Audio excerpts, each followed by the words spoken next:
Breaking news. I don't know. And we are live.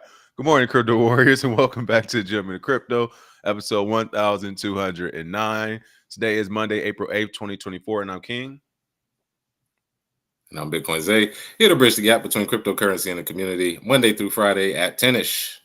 10ish in today's top stories. What is the economic impact of the solar eclipse in Bitcoin? Dun, dun, dun. Tons $5 million incentive program aims to drive digital ID verification. Base hits $4 billion TVL as monthly TXs outstrip Ethereum and Arbitrum. And Board and Stone Cannabis Company. Going to be talking about this cannabis company I visited yesterday in Los Angeles. Is Koreatown that accepts crypto for payment. First one I have ever seen, so we definitely got to talk about it. First and foremost, Bitcoin Zay, what is going on with the prices? Oh, yeah. So let's discuss some prices today. Quick little pump this morning from Bitcoin at 71,823, up 3.6%. Ethereum at 3,626 is up 6.5% today. Binance Coin at 593, up 0.78%.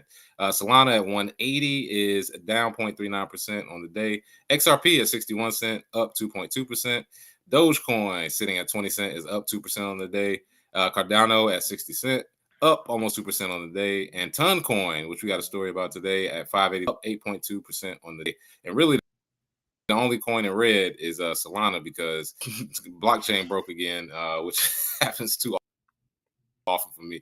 But the fear and greed index sitting at 76. You start live a little bit, less greed, because I think people are starting to sit on their hands a bit as we move towards the halving. So people don't want to go too high with their bets. So definitely not surprised there. That's about right. That's where I'm at with it too. That's pretty funny you said. I'm like, I don't want to tip this thing over too much, but I definitely want to miss the bus either. So you got to find that happy medium for sure. Really quick, what's going on? BK Crypto, Lord Smith, Memories of Mike Rendo, like Denzel, Surgical with the pump today. You already know it. Crip Work, Beak Nerd Up, Price Cops, Crypto and Tree. Okay, you are. Listen, I'm actually going to do an event there, people, too. So for all my LA and surrounding folks, big news. Chloe Dior, Jerome Jones, L Debnam L. Good morning, good morning. It didn't break, it was congested, bro. There we go. They got to work on that scaling. All right. Yeah, I guess technically true. Technically, both is true. Technically, it did break, but technically, it's just congested. I get it.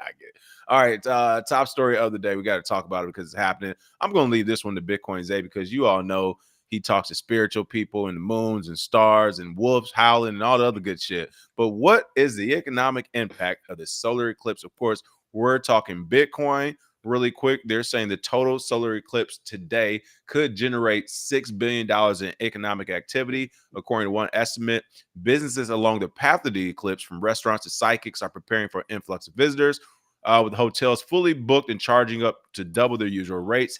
And it's also become a bonanza for short-term rentals like Airbnb. I mean, literally just last night and today, I've seen a ton of people in crypto actually going to go see the eclipse. For all my Michigan type of friends who are out there in that area, Ohio, and all that good stuff, you see it's crossing that path. What are your thoughts on this solar eclipse and how it could affect Bitcoin, the price of Bitcoin? Bitcoin's at. Oh yeah, so there's levels to this. As far as having a tinfoil hat, for on the surface level for the normies, they're talking about the economic impact. People getting hotels, people getting excited to see this eclipse. We won't see again, I believe, until 2044. And then you go a little bit further down the rabbit hole, and you see people who are talking about, hey, this eclipse is kind of crossing over where the other eclipse came in August 2017. I was in LA at the time. I remember being on the balcony staring at it. Remember when Trump was staring at it and everybody was made a big hoo-ha about it? It was like, I can't believe he's staring at the eclipse. I was staring at it too off the balcony in Hollywood. I looked at it. I remember that night. I remember when it happened too. I said it was like a summer. Wasn't it summertime when it happened, I think? Yeah, it was like August. It was August 2017. Okay, yeah. Yep. And so it's like that level of it where people are basically saying, hey man, this might have some coincidence. And then you got the DGen conspiracy theorists like myself who went so deep in it. You go back to the top where that chart is. The map. Yeah, if you go back to the map, they show the cities that is going across. But if you really want to go deep into it, you got people who are all right. You see the cities they showed, like major cities that people are going. And one of the things I've seen is that apparently they're not showing that it's crossing over the city of Nineveh. it's like 7 cities or 9 cities called Nineveh, and then one of them is Rapture, Indiana. So people are saying like this may be a mark of the end times. I don't think the end of times is today, but they're saying this may be the mark for the end of times. We are entering the age of Aquarius. Going over Nineveh, the city of Nineveh, if you look in the Bible, was we got wiped out because Jonah in the whale, if you're familiar with that story.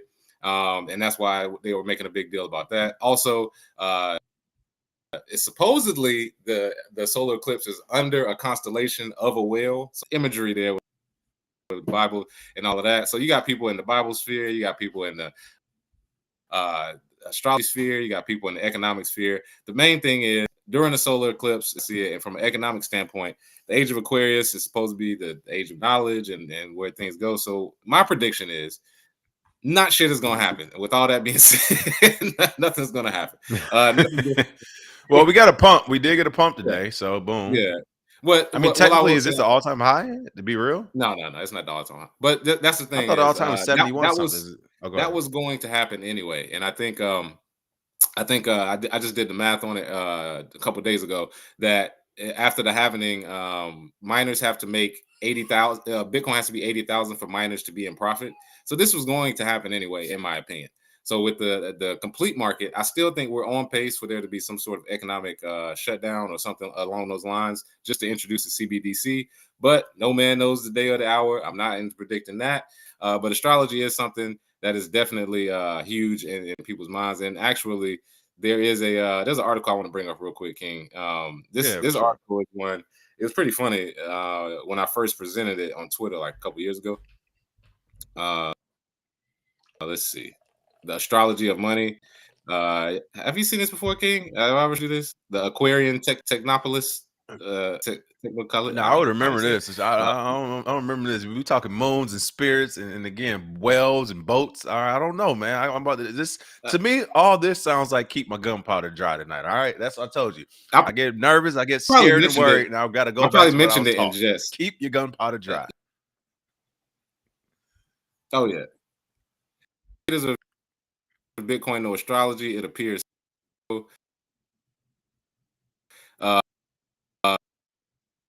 Man, they got you cutting in and out right now. It's not sharing yet either. You got it's not sharing yet. They got you cutting. Interesting, but at the 13-degree Sun Cancer, that was. Let's see. How's it sounding now? Is it going straight now? There we go. Yeah, you know they try to get you. As soon as you start talking moon and astrology, as soon as I start talking about it, that's what I'm saying.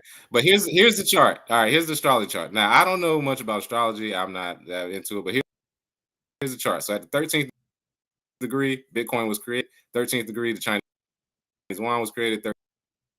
13th degree is when the U.S. was started and when the dollar was created. So the Bitcoin cross, or as they say, the crucifixion. That's like the big whatever from the astrology standpoint. So they were basically arguing that Bitcoin, because it could be who about astrology, because they had it line up, major currencies were created. So I'm gonna pull that chart up one more time.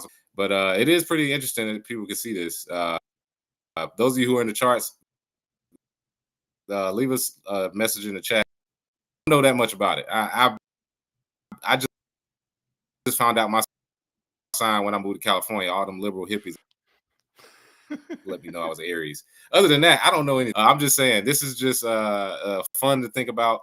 Something I heard people discuss on Twitter. If you want to go deep down the rabbit hole, all that stuff.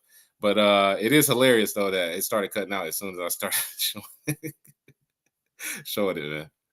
And it just came back that quick. I don't know, man. Using to me, how many tabs? That was the last tab you could open. Oh yeah. Oh, you gonna open up another? Okay, we got you. We got keep opening up tabs, man. Oh yeah, man. All right. Well, that's cool news so far. Hilarious. The good news is that so far, solar eclipse has been good, I guess. With the price of Bitcoin has went up.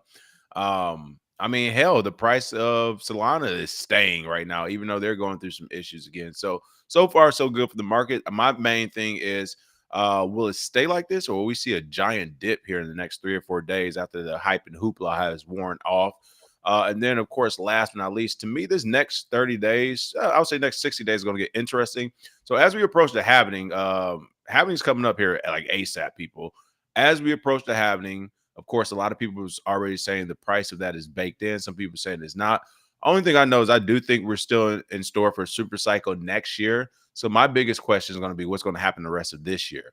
Are we going to have this slow build up to 100K, which is super possible because we saw that in 2016 going to 2017, a slow build. I mean, people, May, June, July, off the top of my head of 2016, we still at $300 or $400 Bitcoin. So we went from $400 Bitcoin to $1,000 January of 2017 in a short 6 to 8 month period. It's max. That's off the top of my head again, probably 6 months off the top of my head. So you're telling me now we're at 72,000. The halving is happening here around the corner. You don't think we could slow creep it to 100K? I think that's actually possible. I think it is possible to do a slow creep to 100 and then to have like the 20, 30K candle next year. We get to 150, 160 right before we get the 80K candle going the opposite way to scare the shit out of everybody in the market, including the institutions. It's going to be chaos.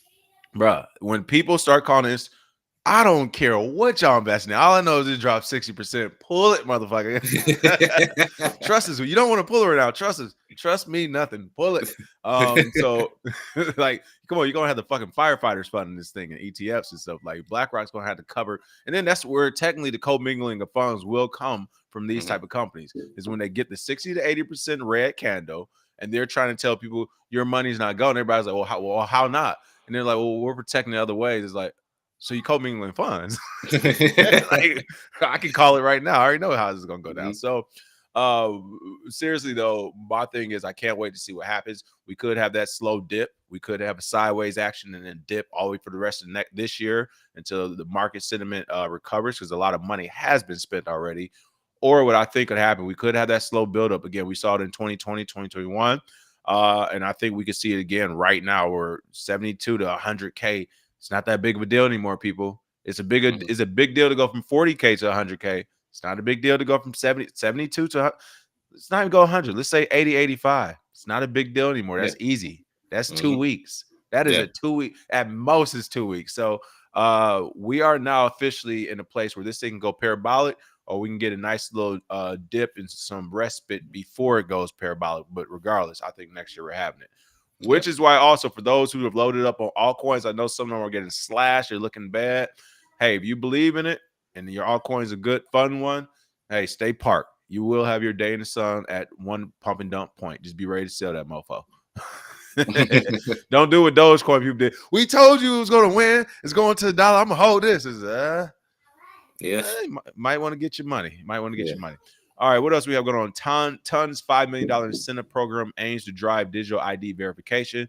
Ton Society is offering, Ton Society is offering 1 million Ton Coin tokens to users who verify their identity using palm scanning technology. What? Really quick, I know Amazon had the palm scanning technology over at places like I think Whole Foods and Trader Joe's or whatever, here in Los Angeles at least.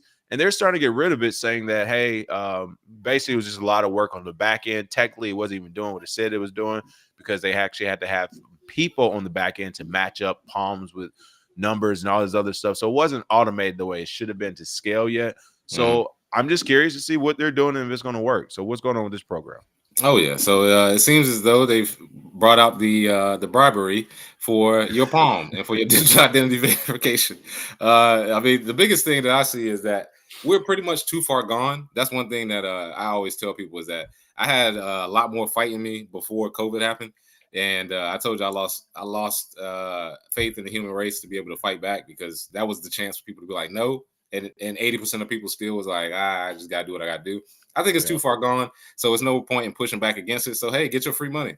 You get your palm. You already got your thumbprint. Hey, you sound like me. Oh my goodness, no, bro. We used to be better than this. Are we giving? Have we lost the love of the game? I was gonna say my fight is somewhere else now. I've just redirected my energy. Instead of pushing like adults, I'm just focusing on kids, so the next generation won't do it. You know what I mean? So there's still a fight in me. I'm just saying, for adults, just go ahead and take the money. You already gave up your fingerprint. You already gave up your face scan. You already did. But for that 5 or 7 year old out there that hasn't done that, they can see us doing all of this and they can reject it when they get older. So, you know, the fight is still there, but the cypherpunk dream for most people is gone. So they're using human codes technology to allow users to verify their human identity on the blockchain.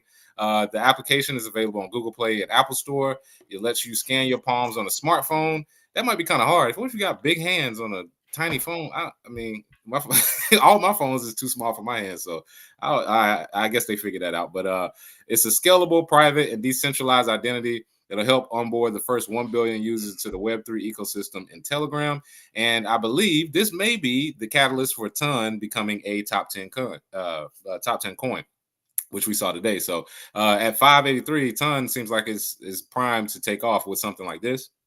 And for those of you who are looking to scalp some of the higher blue chip cryptos, this may be what you want to look for. Something where it actually has utility. You know what I mean? Like, unlike Cardano, it actually has something that's useful.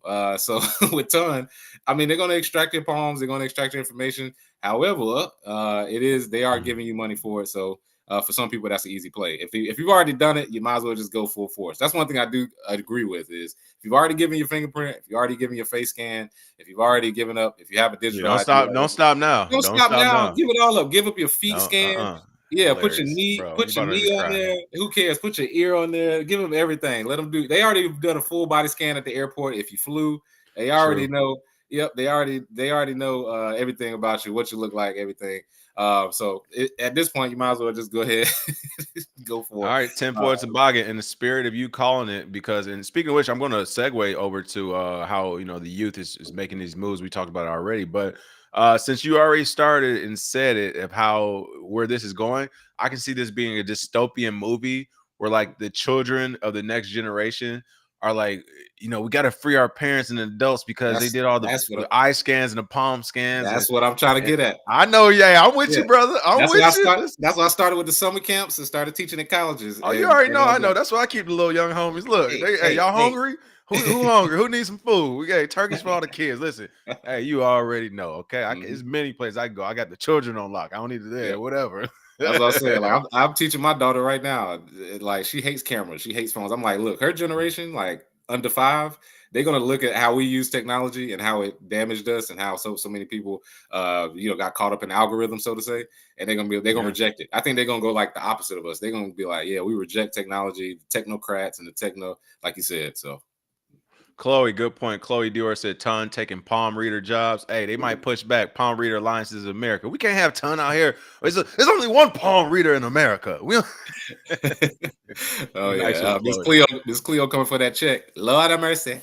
Right. Hey, listen, people were talking about she was one of the original scammers. She really did get away with scamming the whole country and just disappeared on a quiet note. Like, hey, that's so illegal these days. she did it with a 1-800 number and a Jamaican accent. That's so crazy. Bro, that's funny. All right, Base hits $4 billion TVL as monthly TXs outstrip Ethereum and Arbitrum. That's right. Coinbase Layer 2 network Base was only top 5 Ethereum Layer 2 to see a value lock gain over the past 7 days. What are your thoughts on what's going on with Base? Is this something that's here to stay? I know you talked about it the other day. Is this another possible blue chip that's hidden? What are your thoughts? Oh yeah, well, I would say that Base is probably the safest altcoin play in this cycle, simply because hold on, it's the safest. I'm putting him up there by himself, people. I'm putting him. Oh yeah, because I mean, this is the thing. You have to understand how markets work. Coinbase, they are custodians for BlackRock. BlackRock CEO Larry Fink went on TV and said that they are looking at adding functionality on Coinbase with the Base token with Layer 2s. They're not going to lose, people. Follow the big money. That's the thing you do in this market. Whenever you get into markets, usually the tadpoles latch onto the whales and the whales bring them up. That's all it is. Rising tide lifts all boats. All the same. So I think using Base, using the Layer 2s on Coinbase, any of those tokens that's created, they're going to pump this cycle. I mean, it's just BlackRock's not going to lose. And if you have Coinbase, which I don't, but I have a couple friends that do, they say, hey, they keep hitting me up like, hey, I keep getting these emails. This coin pumped 180%. This coin is on 230%. Enough of those emails, and people are going to stop waiting, and they're going to pump money into it, especially because Coinbase basically has the market share of users. And of course, because it is Layer 2, Layer 2 is like, that's what I said this cycle is going to be the big hoopla is Layer 2s. So there you go. For those of you who are looking for some sort of alpha, this is probably the safest bet. Base on Coinbase, and then of course anything built on top of those Layer 2s. I'm pretty sure it's going to be they're going to win somehow. At the very least, you're going to double your money. Like, I mean, it's pretty simple at that point. There it is. All right. Well, shout out to base. You got me about to. Hey, as soon as I, as soon as I press end today, about to segue some of that right over the base. And I think the price right now is pretty low as well, like super low, isn't it? Yeah, Let me check this out. I haven't looked recently. I think I looked. I was looking earlier. So this is I think it's this blue one right here, right? Is Yeah. this the base we're looking at? Yep. Let's see. All when did this come out? The this is a year old. Yeah, double check it because I was say double check It it. There's says no token. 823. There's no token for it. It's just the base platform. Yeah. So I'm not sure if this is it then, people. You all let me Yeah, know in the nah, that's chat. what I This is said. the Check that. Yeah, make sure you check it because there's going to be fakes that pop oh, up it's and gonna be people fakes gonna get everywhere. confused. Oh yeah, you know it. All right, yeah. Let me know in the chat that's the right one or if it's a different one. Let me know the ticker code. All right, last but not least, and we were talking about youth, young people, and age. So to start, I haven't met the CEO of this company yet. So I stopped by yesterday. For those who don't know, I am now in this is about to be a long one. I live in a new location, people. Okay. It is called Mexico, Koreatown, Los Angeles, United States. Zay, I shit you not. I don't feel like I'm in the United States. I feel like I'm on deployment, bro. It is crazy. Like, LA listen, is a different country, bro. where I live at now, and like from here going down damn near downtown, you need to know how to speak Spanish, Korean, Chinese, like Mandarin, Cantonese, Chinatown right there. You got freaking Filipinos everywhere, so Tagalog. Like, bro, you don't even need to know. Like, don't nobody speaking English where I live at, bro. Straight up, it is fucking crazy on the low. Yeah, that But with that low being vibrational language. Get English out of here. a colonist language. But for real though, some of the good things about it are the food places and like there's so much culture here, people. There's literally so much culture around that. And so another good thing is that I'm trying to see how to say this without putting LA on blast because if you're not from here, you won't understand or live here. To put it simply, these are some of the areas where you can get away with doing crazy shit, man. Like, all right, just point blank, period. Ain't nobody like Lawless. this lawless. Oh, I don't want to go that far. I like Oh, he's I shaking know. lawless. Hey, Listen, man, I don't want to go I had that the far. most That's fun in that's 4 years I ever had in my life. Lawless. You find the right like I back said, alleys. it's like being in another country on the low. Yeah. Man, it's literally like being in another country. So I could talk all day about, but what I want to talk about today is this dispensary, Board and Stone Cannabis Company. So this is located in Koreatown. I went to check it out because literally I didn't even see the picture of the dispensary. All I was on Weed Maps, just giving them a shout out. I guess I was on Weed Maps looking for a new local one. Right, there was a couple I could walk to super early in the morning though. I couldn't sleep. You know how I got those issues, so I was like, all right, let me get something, try to go to sleep. And I only saw this one on Weed Maps. I even see a picture as I'm driving up. I see the Bored Ape painted on the wall. I'm just like, no, like no, this ain't what they're talking about. And here, let me pull it up for you all real quick, show you all what I saw first. So if you can see here on the side of the building is this board ape right here smoking or whatever. That's all you see when you're pulling up from the side of the street. So I'm already just like, no, this is a crypto base. So I'm already excited. I get to the front door. This green sign behind security actually says we accept crypto. You can kind of see the crypto right here. It says we accept crypto, Bitcoin, Ethereum, stuff like that. So now I'm like, hell no, man. So I'm talking to security about it, and he's giving me the rundown. He's like, yeah, the owner isn't here, but the manager is. You can talk to him or whatever. So I go in there, I talk to the manager and some of the other people who are working there, and they're like, yeah, man, the owner's like 20, 21 years old. The record stops. What? They say yes. The owner of this cannabis dispensary, legal one here in Los Angeles, Koreatown, Mexico, Koreatown, Los Angeles, United States, is 20, 21 years old. I'm like, what? I was like, what was it, his parents or what? He was like, I mean, we don't know. Of course, we ain't in his business as far as how he got the money, but he bought some Bored Apes, some Punks, and some other, I forgot the other popular one. He bought them when they dipped, of course. And then they repumped. He had his capital. He started a dispensary. He accepts crypto. So Bored Ape, it sounds like has already had some official events there. They're also having an event on 420. I'm going to partner with them on their event. So for anyone who's in the Los Angeles area, let me know. 420 Koreatown. The game plan as of now is to partner with Board and Stone and do an event with them. I got to meet their CEO as well here, hopefully this week. But I mean, it was crazy. Now, to be fair, they couldn't actually accept Bitcoin yesterday. I'm not sure what the problem was. They could accept Ethereum, but as I told them, I wasn't sure how the Ethereum gas fees would be for me on their end. They were telling me that the fees are already by the third party application, which they're using Coinbase Commerce. They eat the fees, so they use Ethereum. I wasn't sure how it was going to be on my end. Plus, I didn't have enough for what I bought in Ethereum on my phone, and I wasn't about to swap into it. So I was like, all right, next time I'll try. But you know me, I was really pushing for Bitcoin. And they accept, I forgot, some other altcoin as well. And last but not least, that one of the coolest things is if you own a Bored Ape NFT, a CryptoPunks NFT, and I forgot the last one, whatever one of the other popular ones are. If you own one of those NFTs, you get a free eighth every day. You get a free eighth of weed every day if you own an NFT. I was like, and literally, it's funny. I told Zay that. Zay was like, wait, what? I said, it's funny because when the security told me that, security was the one who told me that. I said, wait, what? He was like, yeah, bro. If you own an NFT, you get a free eighth a day. I was like, what? That's what I'm saying.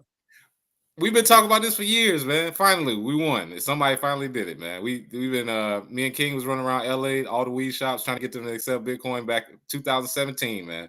It took a while. 2019, they kind of cut it off because they started doing it the standard. Everything has to be in a jar. I remember that day, July 1st, 2019. Yeah, when the jar switched. That was so weird. Yeah. When they switched that was a sad day, boy. I watched that dispensary that was up the street pack up all their weed drinks and all they all the edibles. It was such a sad, great day. But finally, hey, it came back around and they won. And this is the thing. This is like the ethos of the Bored Apes. It's like it's a big club, chill people. They got NFTs. They smoke weed. That's why I try and talk to people in Bitcoin that are a little older, that are basically turning into the bankers they don't like. I'm like, dude, you don't understand. These kids don't care about you telling them about Bitcoin all the time. They're going to want to be in stuff like this. So, yeah, this is dope. A free eighth every day. That's just gonna pump his bags because people gonna be buying. The people gonna buy a collection just to be able to get that. So it is what it is. So last comments on this, and Zay, it's funny. Zay has said something when I talked to him about this before the show. He said a nice way, the exact same thing in a bad way. I said he was basically like, yeah, people gonna be looking at him like, you know, they're the young dumb people just doing this NFT stuff. But as you were saying, and you just reiterated, that's the new wave. And it's funny when I left yesterday, I was like, I can't wait to talk to the CEO. First of all, I have to give him props because I wouldn't even say luck if you're dealing with NFTs. That ended bad for a lot of people. So he made the right moves at the right time with whoever money, whether it was his parents or his own money. Technically, you could have saved up. You could have had a regular job, saved up 10 to 15K and risked it on NFT. He could have done that. So I don't know. But at first I give him props for having these big cojones to not only take the risk of the NFTs, but then to double fucking down and take the risk of a dispensary as well as accept crypto. But that was a young, dumb thing. I felt myself, and I was like, I can't wait to talk to him because, yeah, while you are doing risky stuff and breaking barriers, and that's why we love the youth is because it's like, yo, like Zay said, the last 4 or 5 years, we talked to so many dispensaries who literally were scared to do this. They're like, we want to do it, but the dispensary thing is already a bad look to the federal government. So accepting crypto for it instead of cash is a double fucking bad look. And this is where I'm saying I don't think with their youth they understand like the issues with this. Is like, bro, you are accepting crypto for weed. That's already 2 strikes right there. You're using Coinbase, 3rd strike, and you're using Ethereum, 4th strike. Like, god damn, we gotta have this conversation. But as Bitcoin, they said, right, y'all going down swinging for real. But as Bitcoin, they said, they don't care. All right, this was working. This is what's bringing in the money. And if anything, I'll give a shout out to Jake Fever because that's kind of how Jake bro. Jake like, hey man, ain't nobody trying to hear all this extra shit. He's like, what is the way to the money? All right. So again, shout out to this dispensary Bored and here, let me make sure I don't mess it up. Bored and Stone again is located in K-Town. As of now, the game plan is to do a partner event with them on 420. I'll probably just do like a meetup. I actually have some stuff. I was already working on it yesterday. I have some stuff laid out because might do like a small presentation because they had so many questions there about different cryptos. Like some of them only know like the fringe stuff. Clearly, we're talking NFTs. They don't know the get down and dirty where they should be looking. So I was like, oh yeah, we're going to be having an in-depth day on 420 when I come through for sure. So shout out again to Bored and Stone. Oh, yeah. I mean, goodness gracious. It took a 21-year-old to do it. But this is something that all of LA should have. All right, you can't deal in the cash only business in LA. Come on, people. Like come on, because the federal government is setting you up to get fucking robbed. Okay. Well, like, what I will say is, building cryptos makes it easy. I got to give a shout out. I do have to give a shout out to the Mexicans over in Beverlywood. You know, like the dead spot between Beverly. You know, like it's like Oh we call it yeah, the where dead we used zone. to, that's there. What? Yeah, Yeah, you know yeah, what I'm talking about. Yeah, So Beverly when they Hood. moved, yeah, they kept moving. They moved like 4 times. When they I moved, remember like the that. last time, I finally got one of them to accept Bitcoin for payment, but he came outside with me and got it out his car and just sold it to me himself. So it wasn't in the store, but it was a dude that I kept pressing over and over. So I got to give them credit. And then he was like, "All right, we're gonna look into it," because they liked it. They liked the idea, but like you said, they were already hot. You know how they was doing. They was Yeah. making. It was there for 3 months, and then they'll move somewhere else, and then you get a text. Our new location is downtown. Our new location is blah blah blah. So I got to give them People. credit because they were on it back in 2018, 2019. But you're right. Everybody was scared of regulations and everybody was scared because they was already selling weed. So it was already bad. But Yeah. this is No, dope. you're right. No, I was gonna agree. You're right. I remember that. I know you're talking about. They were on it. My little quick story of it. All I remember is one time when they changed locations, but I didn't know, or they were about to change or something. I went there and it was closed. It was like 10 or 11 a.m. I was like, the fuck. But I was like, I kind of turned around like, what the fuck at first? But it was like an old minivan. I was parked right next to it, and it opened up, And it was and this girl came out. It was like a girl came out, but you could tell, bro. It was like 6, 7 people in the minivan. I'm like, the fuck. She came over there, was like, yo, what you looking for? Everything good? Whatever. I was like, y'all not open? She's like, oh no, we just moved, we moving, whatever. And she gave me a new location. I was like, all right, bet. But in my head, I'm like, oh, they was about to mob me real quick. Like, I ain't mad at them. They like, what you doing? What you doing at a dispensary right now? Hey man, For those if they you know used what to. I'm saying, people. Oh yeah, I remember they used to sit in the cars outside. Some crackhead, so I don't know, ran into something. Was riding a bike and ran into something in the alley. All you saw was like 18 people get out of cars and walk over to see what was going on. I was like, oh yeah, trust me, you ain't running out of there with none of their money. So shout out Nah, to yeah, them. they got it set up right, real They got it smooth set over up, bro. there. You think, Oh hey, yeah. you think you didn't rob the dispensary? No, you didn't. Good luck. Good luck. All right. Other than that, You that's the gotta. show for the day. Again, April 20th at Bordenstone in Koreatown. For those who are interested for that 420 day, as of now, that's a game plan. That's something I don't even know the word. Drastically changes for me. Any announcements for you, Bitcoin Zay? None for me. Enjoy the solar eclipse. Stare at it. Drink it in. Watch NASA shoot rockets at it. CERN is starting the Large Hadron Collider today. Let's go ahead and get it over with, baby. Revelations. Let's do it. Hey, there it is. Keep your gunpowder dry. Drink plenty of water. Enjoy the solar eclipse because it's not going to happen anytime soon.